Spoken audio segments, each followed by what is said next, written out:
Good morning అండి. ఈరోజు పూర్ణాంకాలు పాఠం యొక్క ఇంట్రడక్షన్ చూద్దాం.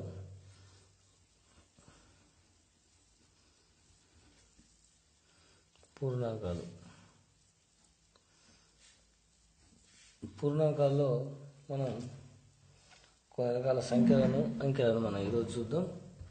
పూర్ణాంకాలు ఫస్ట్ సహజ సంఖ్యలు అని ఇంగ్లీష్లో న్యాచురల్ నెంబర్స్ అంటారు.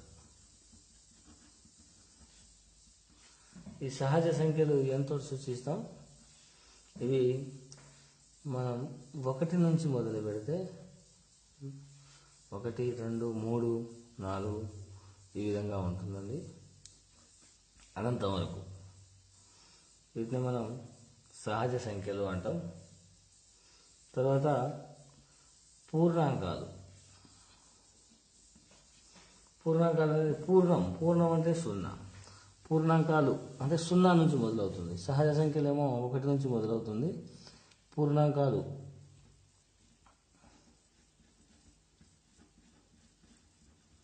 0 నుంచి మొదలవుతుంది. పూర్ణాంకాలు W తోటి సూచిస్తాం. ఇది 0 నుంచి మొదలవుతుంది.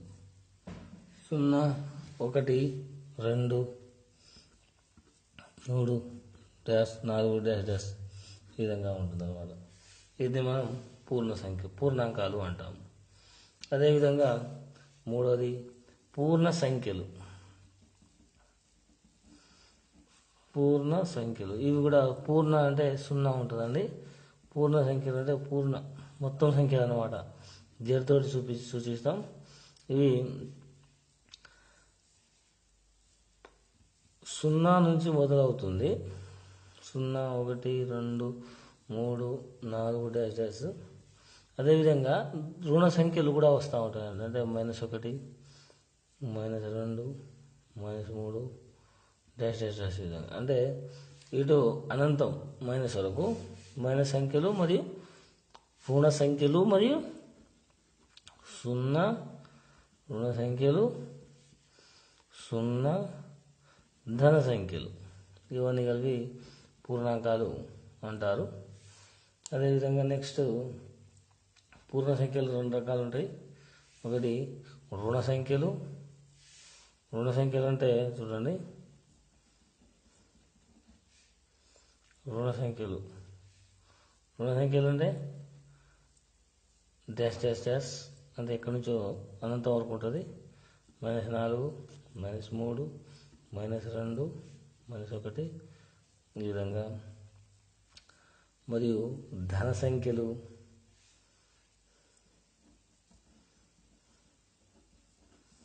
అంటే ప్లస్ గుర్తులు ఉన్నాయండి. 1, 2, 3, 4 డాషెస్ ఈ విధంగా ఉంటుంది.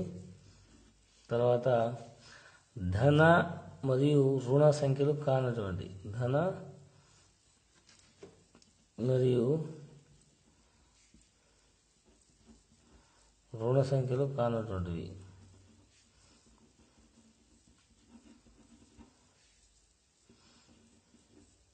కానిది అంటే 0 అన్నమాట. ధన రుణ సంఖ్యలు కానిది ఏంటంటే 0. ఈ 3 కలిపితే పూర్ణ సంఖ్యలు అవుతుంది. సో నెక్స్ట్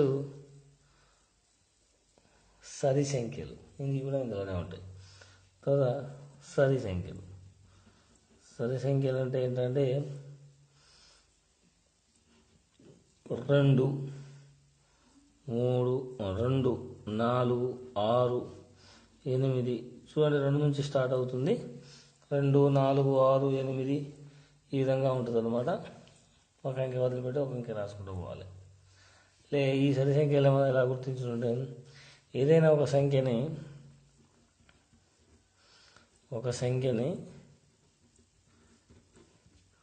2 తోటి భాగిస్తే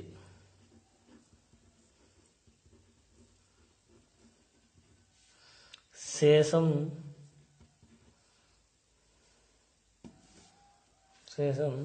0 రావాలి.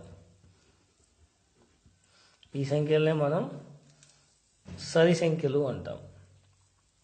ఏ సంఖ్య అయినా పర్లేదు. సపోజ్ 8 తీసుకోండి, దీన్ని 2తో భాగించండి, 2 8 శేషం 0.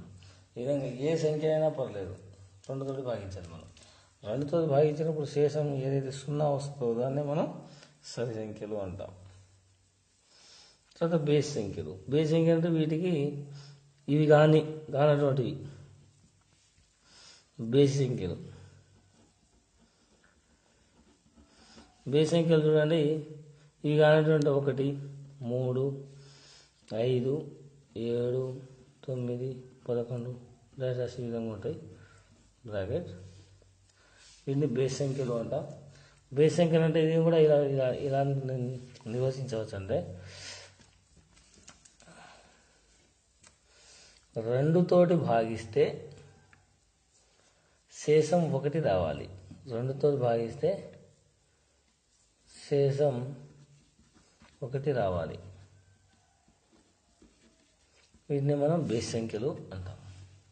అయితే బేస్ సంఖ్యలు సపోజ్ ఒక ఎగ్జాంపుల్ చూద్దాం. 11 ఉందనుకోండి, భాగిద్దాం 2తోటి. 2 5ల 10, శేషం 1 మిగిలింది. దీన్ని మనం బేసి సంఖ్యలు అంటాం. సో తర్వాత ప్రధాన సంఖ్యలు. ప్రధాన సంఖ్యలు అంటే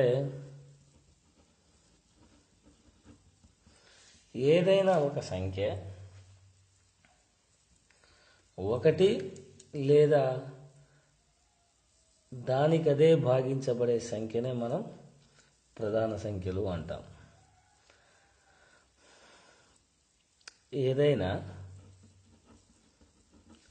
ఒక సంఖ్య 1 లేదా దానికదే భాగించబడే సంఖ్యను ప్రధాన సంఖ్యలు అంటాం. అంటే సపోజ్ ఏదైనా ఒక సంఖ్య 11 తీసుకోండి. 11 దేనితో భాగించినా కారణాంకం రాకూడదు. చూడండి, దేనితోనైనా భాగించుడి. 2తో భాగిస్తే 2 5ల 10 అవుతుంది. 3తో భాగిద్దాం, 3 4 12 అవుతుంది. 4తో భాగించి దేనితో భాగించినా కానీ దీని శేషం 0 రాదనమాట. దీన్ని 11 1ల 11 లేదా 1 11 ఈ రెండే ఇలానే వస్తుంది. మిగతా మనకి ఏనికి రాదు, కారణాంకాలు రావు. ఇట్లాంటి సంఖ్యనే మనం ప్రధాన సంఖ్య అంటాం. ప్రధాన సంఖ్య 100 వరకు, 100 లోపు 25 ఉంటాయి. ప్రధాన సంఖ్యలు 100 లోపు 25 ఉంటాయి. ఇది చాలా ఇంపార్టెంట్ అని. అవి 2 3 5 7 11 13 17 19 23 30 23 29 31 33 41 43 47 53 59 61 67 73 79 83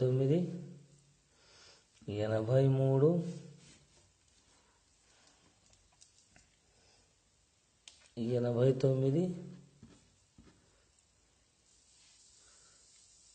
6 7 8 9 10 11 12 13 14 15 16 17 18 19 20 23 24 25 ఉండాలి.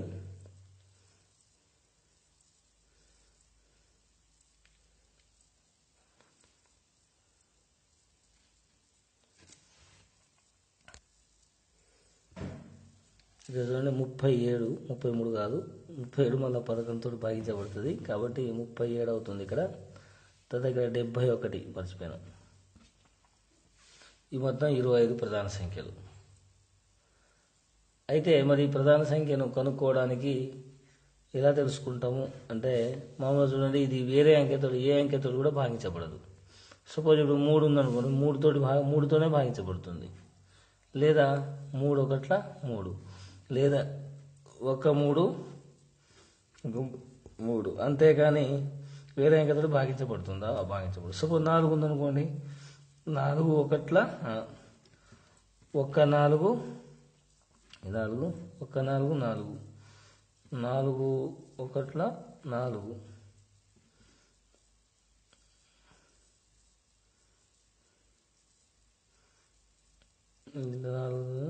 4 ఒకట్ల దాంతో తాను భావించబడుతుంది. 2 తోటి కూడా భావించడు. 2 4 2 2 4 ఈ విధంగా కూడా భావించబడుతుంది.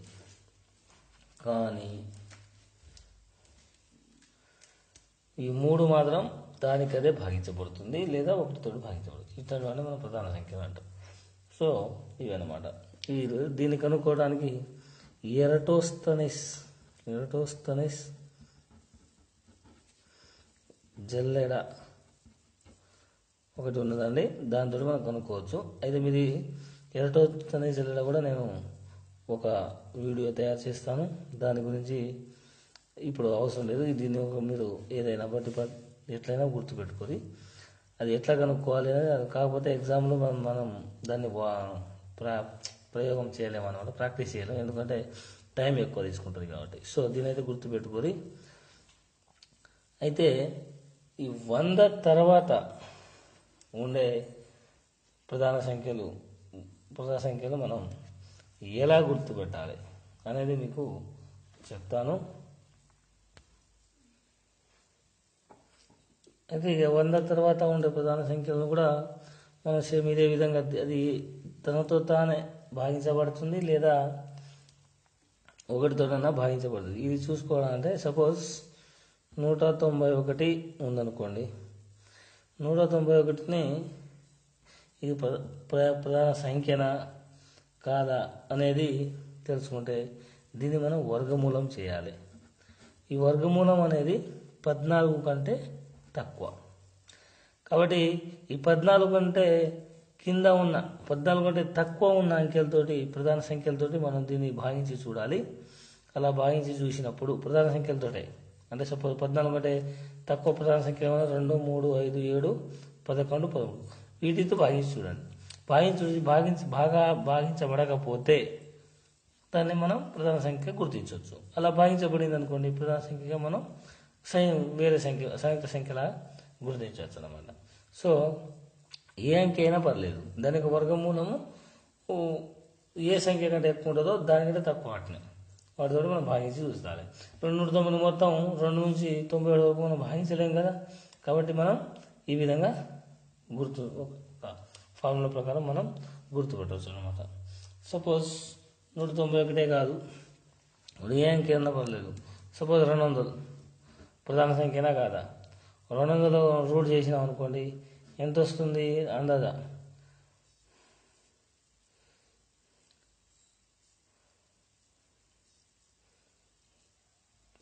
సపోజ్ దీని చూస్తే 15 కంటే తక్కువ ఉంటుంది. 15 కంటే తక్కువ, 15 5 5 25 5 1 5 6 7 75 15 5 2 20 15 కంటే తక్కువ ఉంటుంది. సో దీన్ని కూడా సేమ్ 2 నుంచి 13 వరకు మనం భాగించి చూడాలి. భాగించి చూస్తే ఇది భాగించబడితేనేమో సపోజ్ 2 తోటి భాగించబడుతుంది, కాబట్టి ఇది ప్రధాన సంఖ్య కాదు. ఈ విధంగా మనం తెలుసుకోవాలన్నమాట. తర్వాత సంయుక్త సంఖ్య.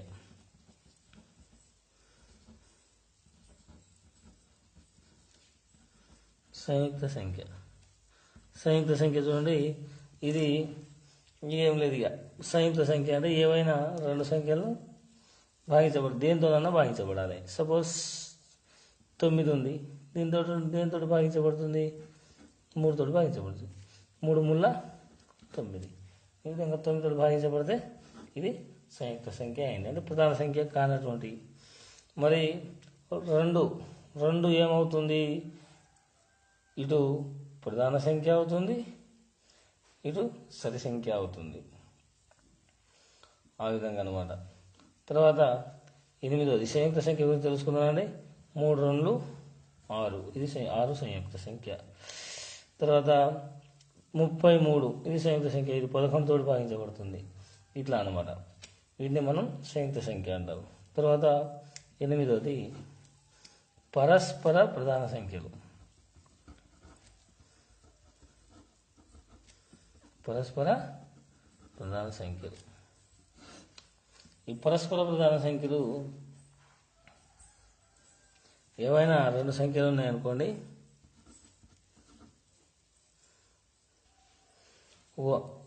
ఈ ఏవైనా 2 సంఖ్యల యొక్క గరిష్ట భాజకము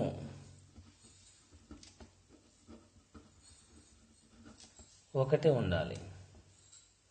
గరిష్ట భాజకము అంటే గసాబా, గరిష్ట సామాన్య భాజకం. గసాబా అంటే గసాబా అనేది ఒకటి, అంటే ఆ అంకెలతోటే భాగించబడాలి లేదా ఒకటితోటి భాగించబడాలి. ఇట్లాంటి వాటినే మనం పరస్పర ప్రధాన సంఖ్యలు అంటాం.